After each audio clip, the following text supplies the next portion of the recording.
Hey there, I'm Scott. This is Tangents. Well, today is the 30th of September, 2020. Yesterday was the first of three debates between Biden and Trump. And I was not planning on watching it, and I ended up ultimately not finishing. I couldn't stomach it, frankly.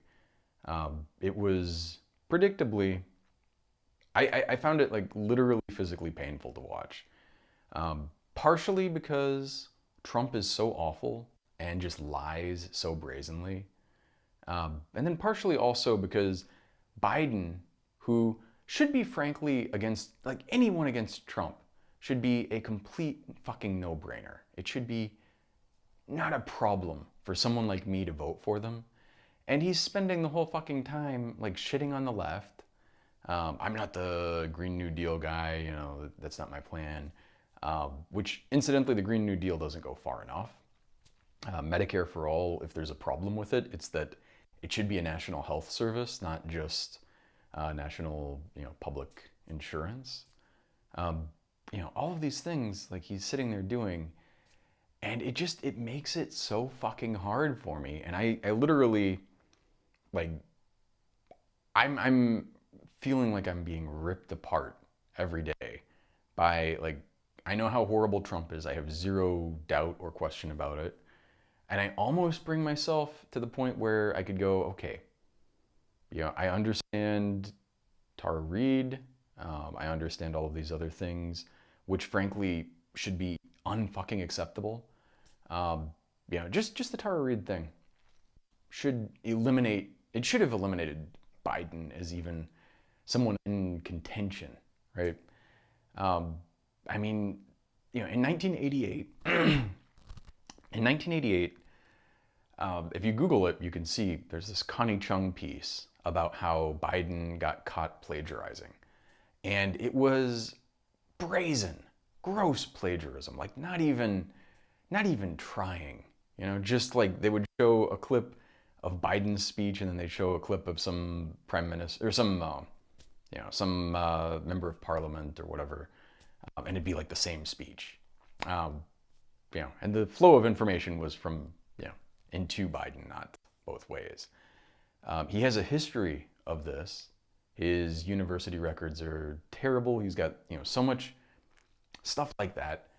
Um, Under normal circumstances, he should not even be someone who I should ever consider voting for. And I find it just fucking morally reprehensible that I am in a position right now where I have to choose between these two fuckers. I live in Arizona. If I lived in California or New York, I would totally write in a fucking, I would draw a picture of a fucking penis on the write-in line before I would vote for either one of these people. Um, in Arizona, where we could be a blue state potentially, I feel like, and I know, obviously, my vote is not going to push it one way or another. But the problem is, and I always use this analogy, it's like a balloon. Every little gas molecule hitting that wall of the balloon imparts such a tiny little impulse that it is essentially negligible. But in aggregate, if a shit ton of those gas molecules decided not to push against the wall of the balloon would deflate. Um, this is this is how voting works. I understand people have trouble understanding that. It's actually okay, slight aside here, but I find it very painful talking with people who seem to think, like you'll talk with people who are like, my vote doesn't matter. Your vote matters. It just matters in the same sense as gas molecules. It's not like your vote it gets to decide the election. And if your vote does get to decide the election, something is pretty fucked up. You're essentially a dictator. I mean, it's like, come on. So I fucking despise this position that I'm in. I have lost all respect for former President Obama because he made this call or these calls before Super Tuesday got, that accelerating the end game bullshit, got all the other candidates, the air quotes centrist candidates who were in contention, to drop out and put their weight behind Biden. Absent that, we could be having debates between Bernie and Trump. And Bernie offers something. You know, he offers something that's worth having. He offers something that's worth fighting for. I'd be fucking text banking and phone banking for the man from now till election day. Biden, like, I can kind of bring myself indirectly to support him by doing things like, you know, maybe doing a little text banking for, or phone banking for Mark Kelly. Although I fucking despise the fact that, like, don't get me wrong, Kelly, infinitely better than McShally. I can easily vote for Kelly, but I see these fucking ads for the man, and the ads, I mean, just talking about healthcare, for example, they show a complete lack, frankly, of what the actual underlying situation is, what the problems are, what the root causes are, and, you know, the proposal to fix it is essentially Romney Care 2, the same as Biden, which is essentially to pump more taxpayer money into private for-profit insurance companies, which will massively increase their profits, massively increase their revenues, and they will still continue to fuck patients and doctors endlessly. It's what they do. Because it's awesome to increase shareholder value and get a bonus because your quarterly revenue or profit beat estimates. I fucking despise that. These are companies that, frankly, they constitute a giant fraction of our economy, and they should all be destroyed. United Healthcare should be, like, I do not believe in the death penalty for people at all. Corporations, there should be, especially corporations are essentially like immortal, amoral people. You know, a person at least has a lifespan, right? For now, anyway. United Healthcare can go on for generations fucking people. It can accumulate massive amounts of wealth and institutional power, and it can cause enormous harm and fuck over so many people, and there's nothing you can essentially do about it because your choice, it's like Cox or, you know, I don't even know who, CenturyLink or some other. I have essentially no choice there, which again, like, both of these are things that should not be under the purview of for-profit companies. And even if for-profit just meant, you know, like, let's make a good product or service and offer it at a fair price and make money. But it's not that. For-profit at the moment, anyway, is this malignant thing where it means you have to make all the money you possibly can. Drain every fucking drop you can out of your, air quotes, customers.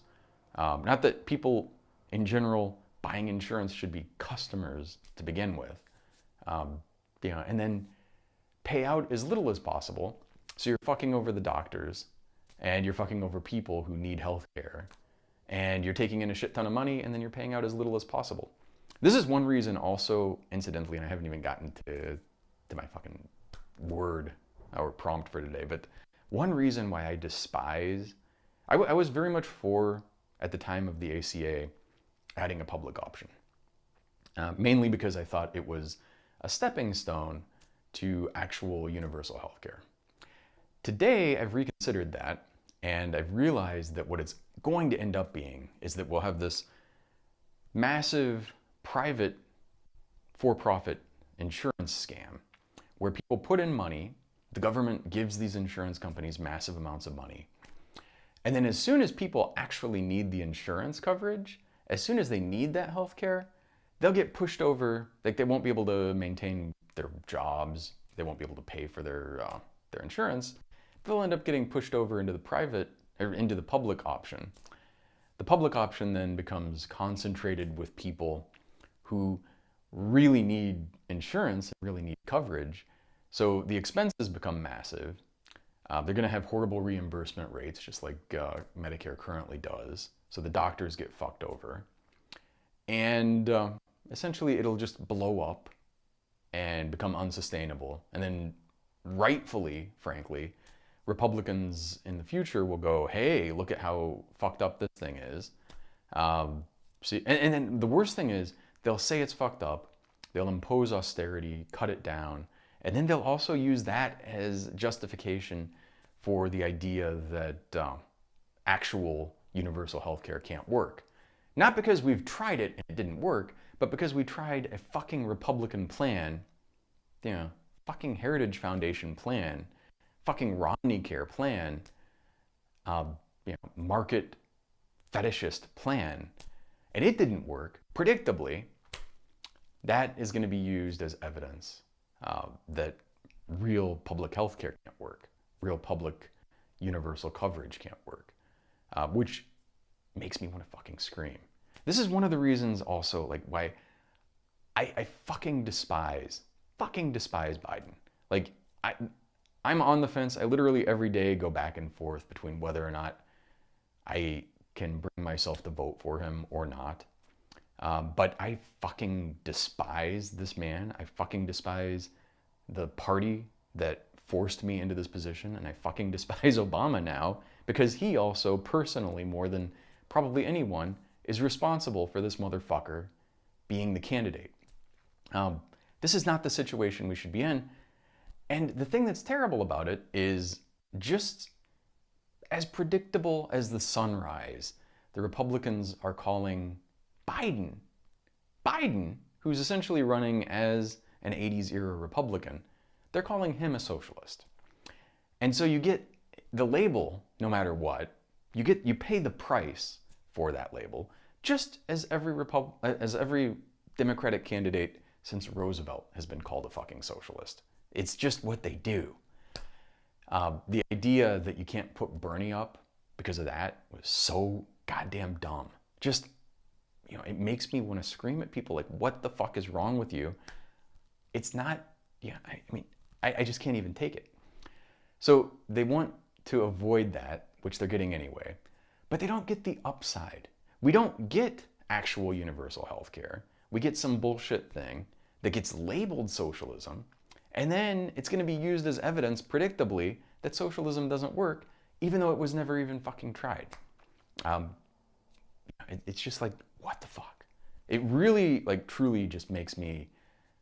it's not that I am... in the long term, maybe this is recoverable. I don't know. But in the next, 5 to 10 years, I am not at all optimistic about this country. And, I don't know. We could pull it out, and I think it's absolutely essential that people work to try to, actually get us the stuff that every other developed country has had for generations. We should not be paying a fifth of our GDP and growing toward healthcare when our life expectancies are going down. Not just stagnating, they're decreasing life expectancies in this country. Not only are we paying a fifth of our GDP, we're paying twice per person what other countries that have no medical bankruptcies, have better life expectancies, better outcomes, better care. Just by any metric, they are better. And we're paying much more per person for much shittier stuff. It's just dumb. It's so fucking dumb. And it's something, the thing that drives me insane here is that it's something where if people understood the situation, I don't think anybody would actually look at this and go, oh yeah, maybe we should just keep doing what we're doing. Or maybe we should try another market-based approach.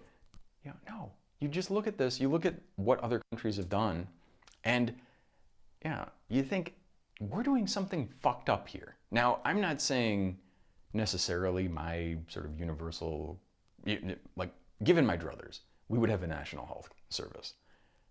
And not the Tory sort of, austerity deprived, we're trying to privatize your bullshit thing. We would have an actual well-funded national health service. We would have universal care and coverage. You could still have maybe private insurance as a supplement if you want. You could still have private hospitals as a supplement. But every single American should be able to, with zero cost at the point of service, get health care. And especially like preventative care and things like, like the colonoscopy that I got. You should be able to get that and not be paying thousands of dollars because United Healthcare doesn't want to fucking cover something which, if I stayed with United Healthcare indefinitely, which I have no desire to do, but if I did, then in a decade or two, having polyps removed now means they're not going to be paying for massively expensive cancer treatment. From a business perspective, this is the thing that kills me. It's not just that they're making business decisions that make sense. It's not just that they're making decisions that help their profit. It's that they're doing it on a quarterly basis with no foresight, no desire to actually maximize, even by their own standards. And I don't think maximizing profit and all of this stuff is by any means a good thing. It's good if you have a company to make money. It's good to be able to return money to your investors. It's good to be able to pay your people. It's not good to fuck over your customers and make just shit, either in terms of products or services, and charge them as much as you possibly can. And on top of that, get public funds, get taxpayer money to fuck people over. It's not good. It's not, it's just morally and ethically bankrupt. So I apologize in advance. I'm probably not going to delete that, mainly because I don't really have time today to do much editing. I'm very sorry about that. Anyway, truck going by kind of threw me. The thing that I wanted to talk about today, and all of that bottled up, but the thing I wanted to talk about today is abuse. This is my one-word prompt. And the reason that I wanted to talk about it is because, it's a combination of things. One, I watched or at least part of the debate yesterday. And two, I read, frankly, a horrible tweet today, or tweet stream. You know what I fucking mean. I'm actually kind of irritated, so yeah. But little thread on Twitter, and this is not one person, this is a example of many people doing this. But one person sitting there explaining, and he's actually on the cusp of something right. He's a journalist. I'm not going to say his name. For The Guardian, doesn't matter. But he's explaining, all of these Democrats look at Trump and see, how he talks and all this stuff, and they think bad things about him, and they think that, obviously you wouldn't. And yes, that part, true. And then he goes on to explain that in poorer parts of the country, and places with lower education, lower socioeconomic status, this is just how people talk. And frankly, fuck that. No, it's not. It's not what Trump does, what he says, the way that he talks, the way that he approaches life, all of the lying, the racism, the frankly abuse and gaslighting, all of this shit. This is not poor people. This is not something that people who are uneducated do. This is something that people in a cycle of abuse do. This is something that appeals to people who were raised by somebody who was abusive or in an abusive household. This is stuff that, if you were raised normally, Trump should make your fucking hairs on your back stand up. It should, your sphincter should clench. You should want to get away, you should feel like a cat with a dog there and you're like, fuck this, and get the fuck away from him. You should not want to support that. You should not want to listen to him. If you're the thing that makes this guy appeal to people, I swear, by and large, is that he is abusive. And for them, because they were raised by somebody abusive or an abusive household, and they've never done any therapy or any kind of work on themselves to kind of get out of that cycle, to them, it just feels like home. It feels comfortable. They like it. They're used to it. It's what feels right. It's the same thing where somebody keeps finding abusers to be in a relationship with, it's not that they even necessarily like it or want it, although at some level perhaps, but it's that they're used to it and that's what they tolerate. That's, you know, that's what they're looking for. So it's not that, you know, like there are plenty of poor people who are, you know, I mean, plenty of poor people who were not raised by abusers, who are not, you know, in this sort of transgenerational cycle of abuse, who actually see that and they're like, fuck that guy. Fuck him through the asshole.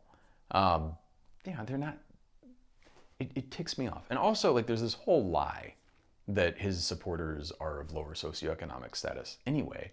It's not to say that they're not, and he certainly has poor supporters, but he's got a lot of people who have decent amounts of income who are in that persistent 40-ish% who will never, you know, like literally never give up on approving the guy. Yeah. So this is something, I'm not even going to get into like great depth with this. It just ticks me off. It's like, it's not a complicated, this is one of the things that drives me nuts about it. It's not like you have to analyze this shit or go, oh, you know, I've come down from my mountain and talked with the unwashed masses and, you know, fuck that guy. Fuck the guy who's saying that. Fuck the people who are saying that. That is not the thing. And also fuck all of the fucking reporters who continually go out and talk to people who are undecided. And when I say undecided, I want to be very clear here. I don't mean like they're in my position where they're going like, I absolutely despise fucking Trump and want to vote against him with every fiber of my being. I want to do anything I can to prevent this man from being reelected. But you've given me this option where I'm like, I'm just like, my hands are fucking, you know, like I feel like the walls are closed in on me.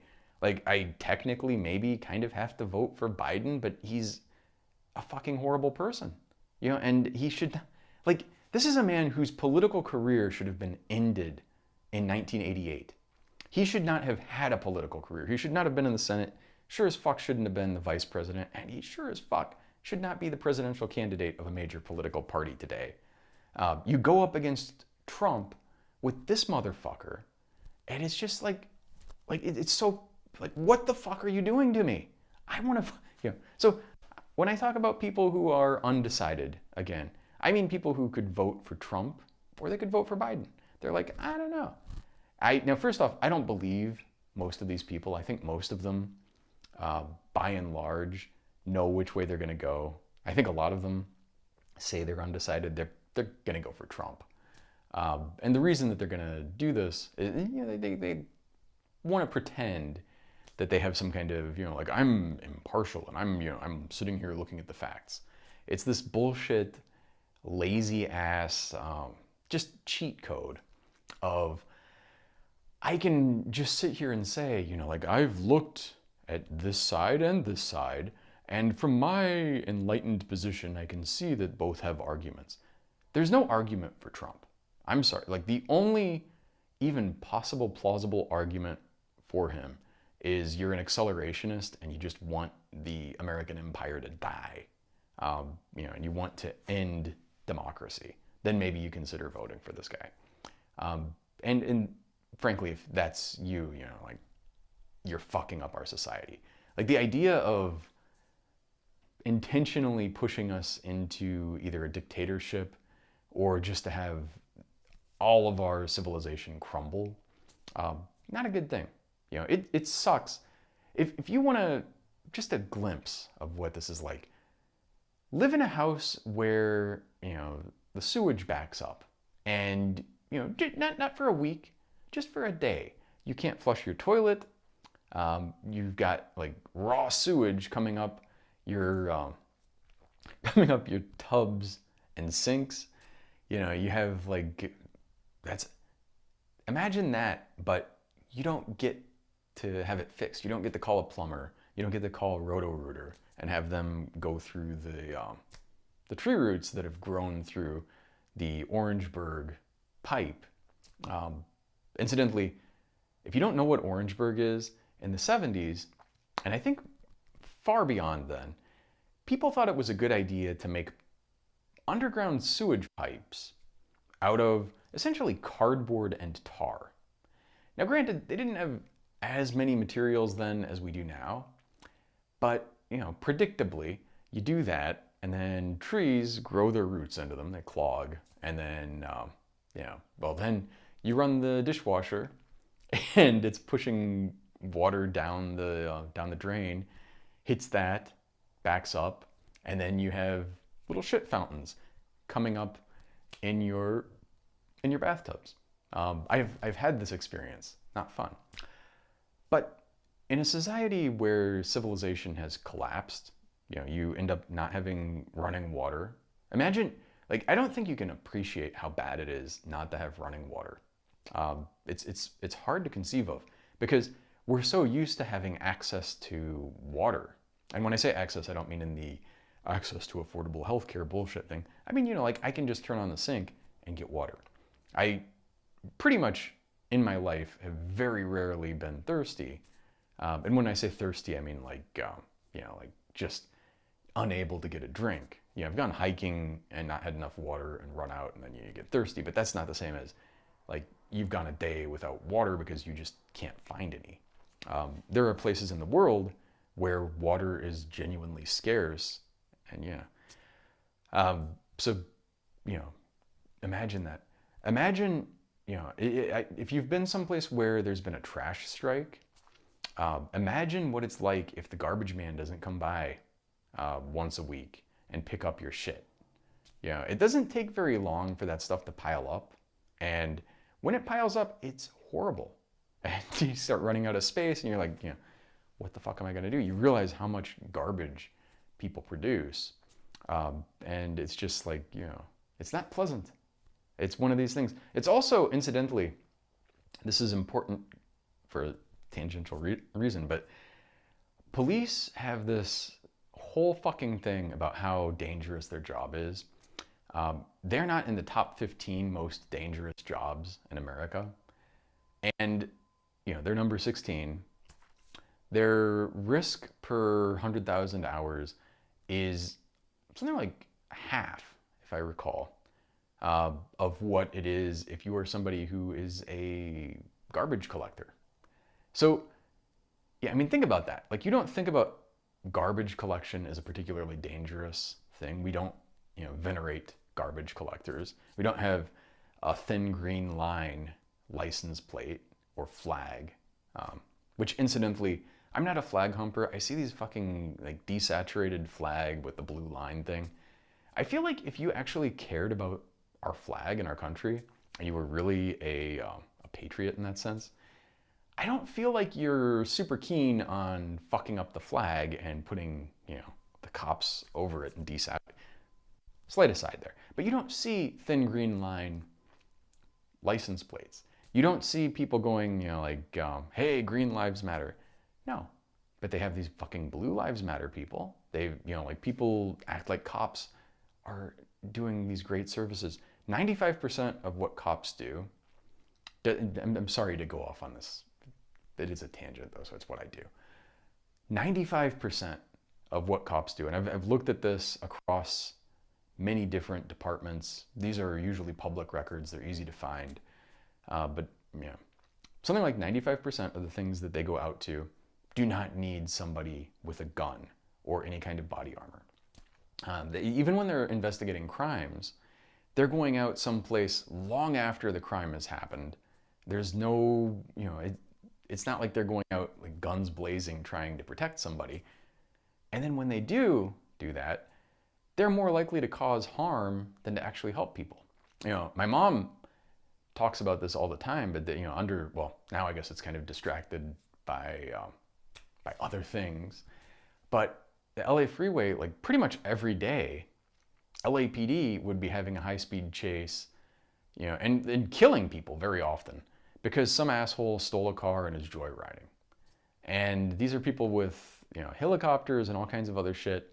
They're chasing around, fucking kids playing Grand Theft Auto, chasing around the freeway, and again, killing people. They're a menace. People who work to produce food, like farmers, people working in agriculture, much more dangerous than police officers.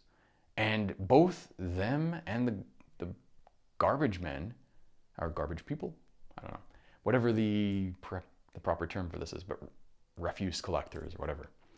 Both of these are groups of people where if they stop, civilization turns to shit. If you don't have food readily available, we're in deep shit. You know, it's one of these things, like, you don't realize how short the period is. Like if people stop doing sanitation work, it sucks very quickly. If people stop picking up the trash, it sucks pretty badly in a couple weeks. If people stop, growing food, there's some lead time, but it sucks terribly in a few months. And, like you go to the store, we got a glimpse of what this is like. You go to the stores and there's just not shit there. Imagine that, but you just can't get food. It's a thing that could happen. These are people who are at much greater risk than cops. Much greater risk. Not like a couple percent, like 2 and 3x more for the rubbish collectors and for people working in agriculture. And, like in terms of 100,000 hours worked, 2 to 3 times more deadly. And yet they get shat upon. They don't make very much money. They don't have unions that basically let them do fucking anything, face zero consequences. It's like, it's maddening to me.